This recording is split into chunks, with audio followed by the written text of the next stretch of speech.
Assalamualaikum warahmatullahi wabarakatuh. Selamat pagi kawan-kawan kopi sachet di seluruh Nusantara ya. Ini saya sesuai janji saya setiap Jumat mengadakan liputan di depan tempat tinggal kami yang merupakan pinggir sungai ya, jalan pinggir sungai yang dilalui banyak orang untuk jalan-jalan setiap pada sholat subuh ya. Setiap pada sholat subuh itu jalan-jalan, apalagi ini Jumatnya Jumat kedua dari bulan Ramadan. Jumat pertama sudah kita liput, ini Jumat kedua lebih ramai karena ini Jumat Kliwon ya. Jumat Kliwon itu ibaratnya orang daerah kami itu seperti hari raya Lebaran. Jadi orang itu semua bersukaria. Kemarin sore habis pocokan itu kan sudah saya terangkan minggu yang lalu, itu adalah istilah untuk mereka mendapatkan upah dari bekerja selama 1 minggu ya. Nah ini sekarang ini mereka banyak menikmati jalan-jalan sambil meletuskan mercon-mercon kecil, karena tetap puncaknya nanti adalah ketika Lebaran itu mereka membuat balon udara ya, balon udara yang dinaikkan sambil membawa balonnya itu digantungi mercon yang besar-besar. Jadi ini masih menghabiskan uang mereka untuk mercon-mercon kecil ya. Kalau masa-masa seperti ini sudah memasuki hari ke-14 ini ya, hari ke-14. Jadi masih ada kira-kira 2 Jumat lagi ya. Jumat depan dan Jumat berikutnya adalah Jumat sebelum Lebaran ya. Jadi ini masih ada yang mengumpulkan uang untuk iuran, untuk mercon dan balon saat Lebaran. Nah kalau Jumat Kliwon seperti ini ya, mereka juga mengeluarkan sebagian uang untuk senang-senang, untuk meletuskan atau meledakkan mercon ya, tapi masih sekedarnya ini ya. Ya kita lihat kalau Jumat Kliwon ya keramaiannya lebih ya, karena tradisi di daerah itu masing-masing berbeda. Kalau di daerah sini Pekalongan, Jawa Tengah itu tepatnya di Desa Jenggot, desa kami, itu Jumat yang paling diagungkan itu Jumat Kliwon. Tapi kalau di daerah Surabaya sana itu Jumatnya Jumat Manis, itu yang diagungkan ya, atau diistimewakan ya. Semua hari Jumat kan istimewa, itu Sayyidul Ayyam ya, dikatakan rajanya atau pemimpinnya hari itu Jumat ya. Jumat Agung, ada yang mengistilahkan kan Jumat Agung ya. Nah ini Jumat Kliwon di tempat kami. Kalau di Surabaya dulu ketika saya tinggal di Surabaya itu Jumat Manis itu yang paling rame ya. Jadi ternyata budaya Nusantara itu ya sangat beragam, sangat bervariasi ya. Yang itu semua adalah kearifan lokal masing-masing. Kearifan lokal itu harus dipertahankan, harus dijadikan sebagai aset budaya bangsa Indonesia ya. Kita akan pantau terus ya, kurang lebih ya sekitar kalau bisa 30 menitan ya, 30 menitan mungkin. Jadi wah itu sudah ada motor yang berisik ya. Ini nanti semakin siang semakin rame ya, semakin siang semakin rame karena kemarin pada pocokan dapat uang ya. Orang sini itu yang penting seminggu kerja, habis pocokan Jumat dihabiskan, nanti Sabtu mulai kerja lagi. Kerjanya apa? Kerjanya batik ya, batik nyablon, ada batik ngecap ya, ada batik lukis ya. Memang kami sentra industri batik. Jadi kalau yang berjualan di Shopee atau di marketplace yang lain, e-commerce yang lain, itu rata-rata barang-barang batik itu ya pusatnya dari sini. Termasuk di Bali itu kalau ada yang kaos tulisannya I love Bali, itu yang bikin tetangga saya. Jadi kalau saya pergi ke Bali itu tidak mungkin saya beli kaos yang tulisannya I love Bali. Tinggal saya ambil aja di tetangga saya, ya. Nah, istilahnya nyempil kalau di sini. Misalnya saya butuh 2 potong, ya, saya tinggal bayar aja langsung. Jadi orang Pekalongan itu memang kreativitasnya luar biasa. Sampai ada yang hijrah ke Bali, di sana juga batik, ya. Bikin batik, bikin kaos bertuliskan Barong Bali, itu produk orang Pekalongan. Waduh, motor 2 tak itu, 2 tak berisik ya. Tapi di sini masih diperbolehkan. Padahal di kota-kota besar itu udah dibatasi ya, karena emisi gas buangnya kan sangat tinggi ya, karbon monoksidanya karbon dioksidanya ya campur itu. Ada yang monoksida, ada yang dioksida ya. Yang itu bisa merusak paru-paru ya dalam jangka waktu yang menengah sampai jangka waktu panjang ya. Ya, kembali ke industri kreatif, memang teman-teman saya juga ada yang ke Bali untuk merantau di sana. Ternyata di sana juga bikin peranggok. Peranggok itu tempat untuk menjemur batik setelah diproses. Nah, di sana bosnya ya orang Pekalongan. Kemudian nanti anak buahnya ya orang Pekalongan.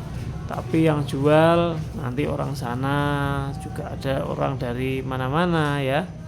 Nah, ya alhamdulillah banyak juga yang berhasil di sana.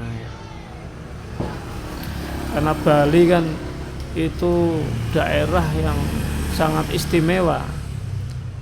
Artinya yang datang ke sana itu rata-rata kan turis atau wisatawan mancanegara ya. Nah, jadi itu tanah di sana pasti mahal sekali ya, karena tanah di sana itu digunakan untuk wisata internasional ya. Orang luar, orang barat itu yang paling dikenal ya Bali ya. Bali itu ada Denpasar ya. Ada daerah mana Tabanan. Ada daerah Bedugul itu yang ada wisatanya ya. Kintamani, Tanjung Benoa, Sangeh ya, tempat saudara-saudara kita itu Sangeh di sana ya. Ini guyon ya. Sangeh itu kan tempatnya kera-kera itu kan. Ya, ada Krishna apa itu ya, yang tempat untuk jajan itu. Terus pasar seni Sukowati ya. Terus sekarang pasti sudah lebih banyak lagi objeknya ya, ada Uluwatu ya. Saya lama nggak ke Bali, saya ke Bali itu sudah 5 kali. Nah, jadi coba kita tetap saksikan aja untuk kamera on ya.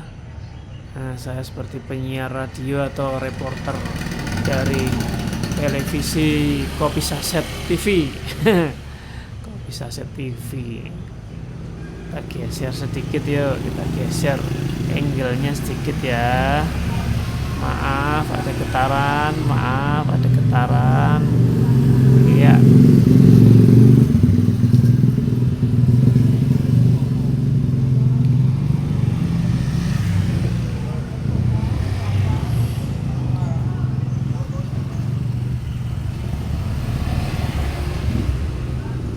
Jadi batik itu sudah menjadi warisan budaya internasional ya, diakui oleh UNESCO. Batik. Nah, Pekalongannya sudah diakui sebagai innalillahi wa inna ilaihi raji'un. Itu mercon yang agak besar meledak tepat di depan kita ya. Kota Pekalongan, kota batik itu dikenal sebagai kota kreatif dunia ya. Dulu pernah dapat penghargaan tahun berapa itu, saya lupa. Jadi kota kreatifnya ya Pekalongan diakui dunia ya. Industri batiknya atau hasil kerajinan batiknya diakui sebagai warisan budaya internasional ya. Nah, banyak ya sebetulnya budaya-budaya kita yang diakui UNESCO, diakui internasional. Contohnya lagi keris itu ya. Keris itu kan juga diakui UNESCO. Ya, saya punya koleksi juga ya. Nah, koleksi keris. Tapi saya mungkin belum ingin memamerkan atau apa ya, istilahnya mereview. Kalau pamer kan istilahnya kan tidak baik ya, itu seperti riak itu ya. Riak itu kan pamer. Tuh lihat tuh ledakannya, asapnya masih mengepul di sana. Yang seperti kabut itu ya, ini saya arahkan ke sana ya. Nah itu yang seperti kabut itu bekas ledakan yang tadi itu.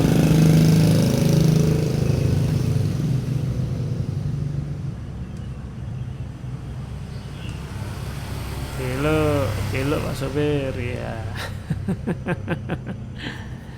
Ya jadi keris saya sudah pernah dulu di channel saya yang lain, saya review pas malam 1 Suro. Wah itu serem itu ya.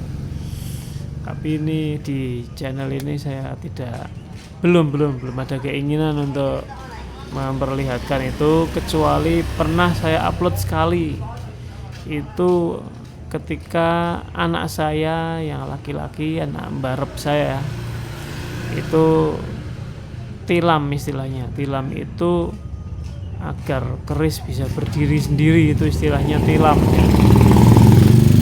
Waktu itu anak saya masih usia 14 tahun. Coba kalau dicari di channel ini ada pasti ketemu. Gus Daniel ya, Gus Daniel bisa apa itu, saya lupa judulnya, tapi intinya membuat keris bisa berdiri sendiri ya, tilam.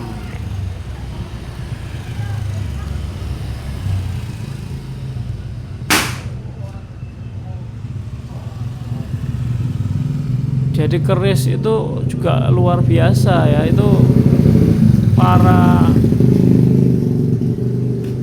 empu itu dulu membuat keris itu ya dengan tirakat yang luar biasa, karena ternyata kan ada kandungan batu meteornya juga ya. Kandungan batu meteor yang sebetulnya meteorit itu kan bisa jatuh sampai ke bumi, bergesekan dulu dengan lapisan atmosfer, kemudian jatuh sampai ke bumi, itu mengandung unsur besi ya, besi dan nikel. Itu batu meteor istilahnya. Kapan-kapan saya review batu meteor ya.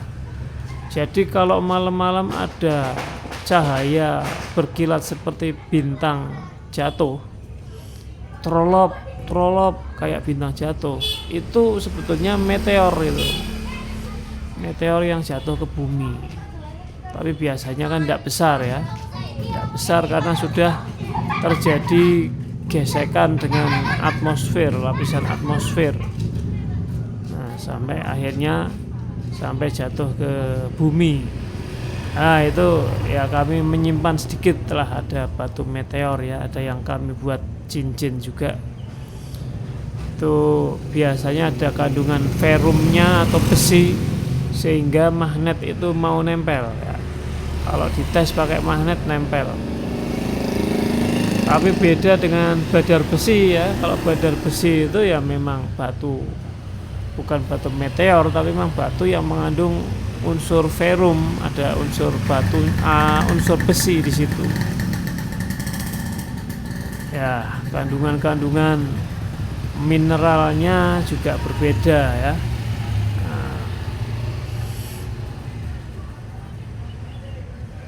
Kalau dalam meteor atau meteorit atau batu meteor itu kan ada ferrumnya, ada juga Ni-nya ya, nikel sama besi gitu ya. Ini orang-orang yang lewat ini ada yang sadar kamera noleh ke sini ya, nengok ke sini, ada juga yang nggak sadar kamera. Nah, saya tepat berada di pinggir jalan, tapi saya di dalam tempat usaha saya, yaitu fotokopi Davika. Namanya Davika Fotokopi Pekalongan. Nah,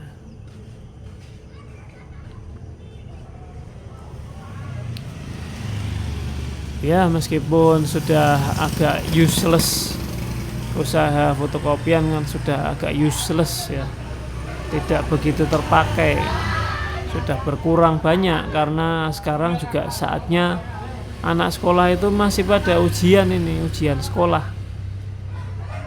Istilahnya sekarang itu penilaian akhir jenjang, penilaian semester akhir jenjang. Kalau tidak salah ya,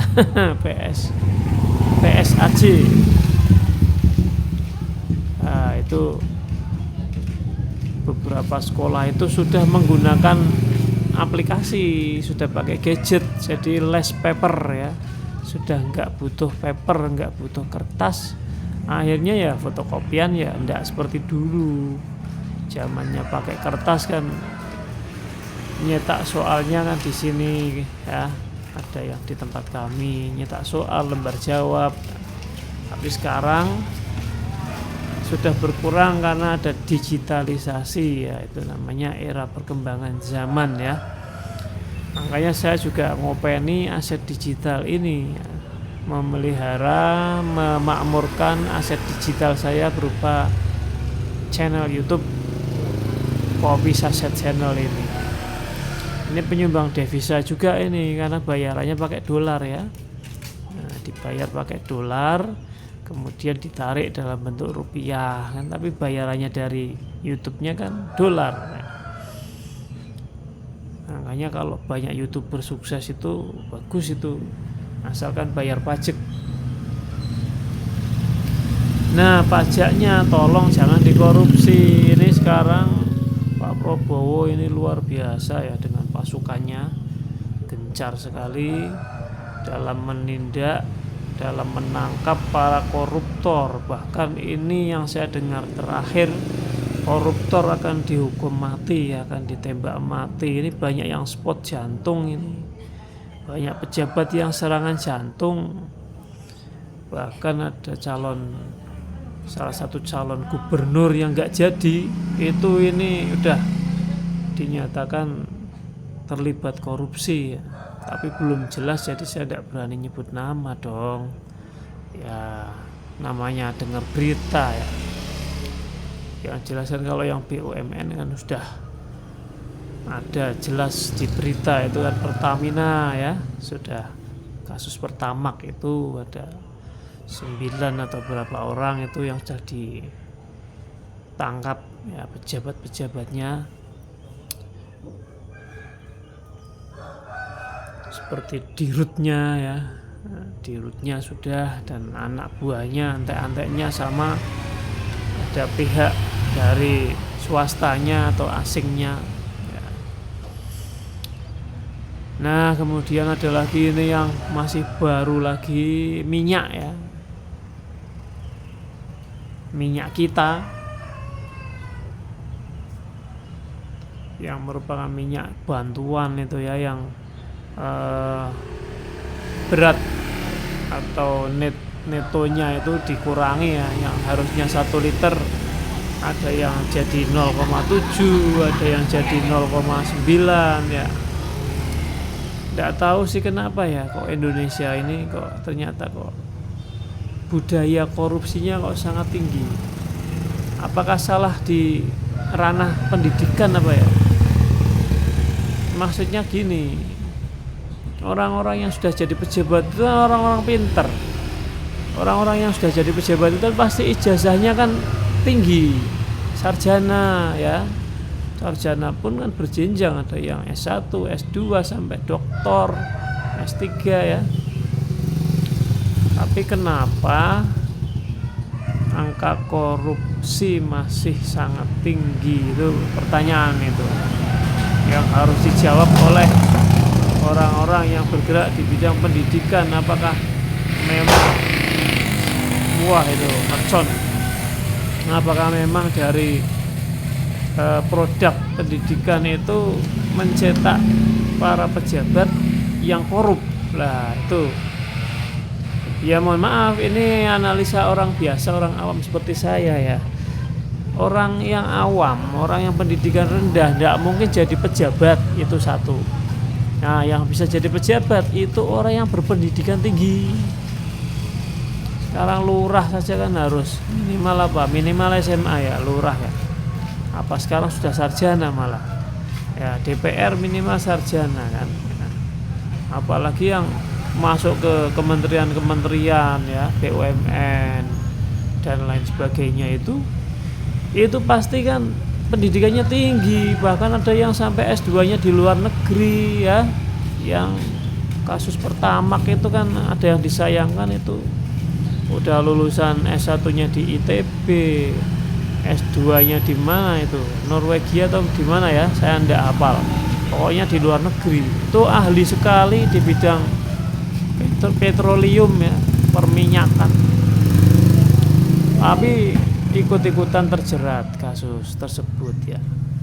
Cuma memang belum divonis ya, masih proses ya. Yang mantan menteri yang kasus korupsi impor gula ya ada. Yang saya heran impor garam, wong laut itu segitu luasnya kok sampai garam aja impor. Ya. Jadi banyak yang harus kita benahi dari sistem pendidikan kita ya. Sistem pendidikan yang mencetak orang menjadi sarjana, tapi sarjana yang kemudian tidak amanah dalam mengemban tugas. Nah, tidak tahu itu jadi pejabatnya itu dengan cara yang bagaimana ya. Tidak boleh suudon. Kalau suudonnya kan jadi pejabatnya juga membayar.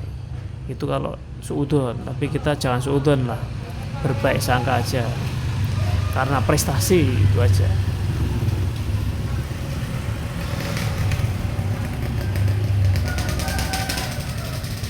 Sudah semakin cerah ya. Karena mataharinya sudah mulai terbit. Belum kelihatan tinggi tapi sudah mulai terbit, sehingga ini sudah mulai terang, padang.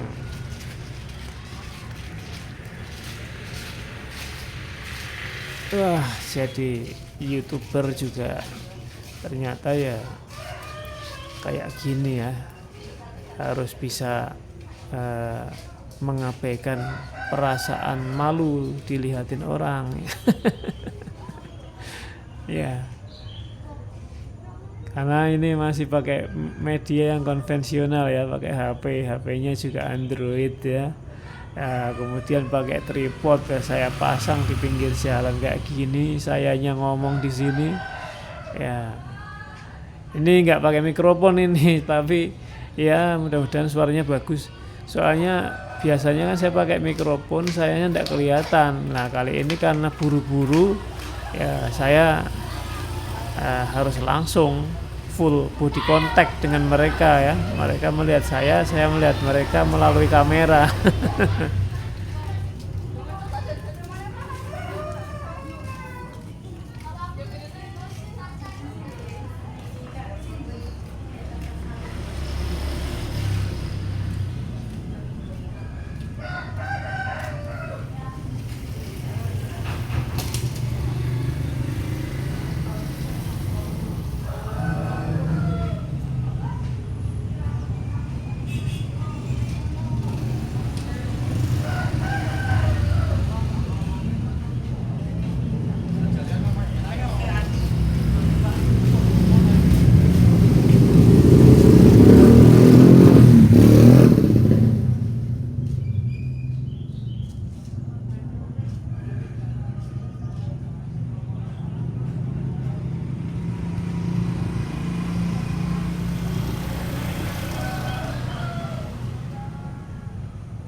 cukup aja ya, biar nggak terlalu panjang videonya. Liputannya itu informasi liputan hari ini, Jumat Kliwon ya.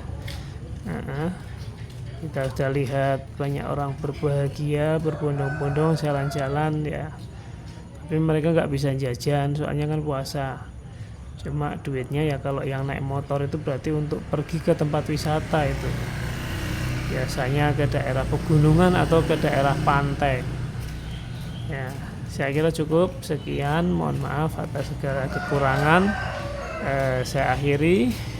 Assalamualaikum warahmatullahi wabarakatuh. Salam sukses selalu. Bye.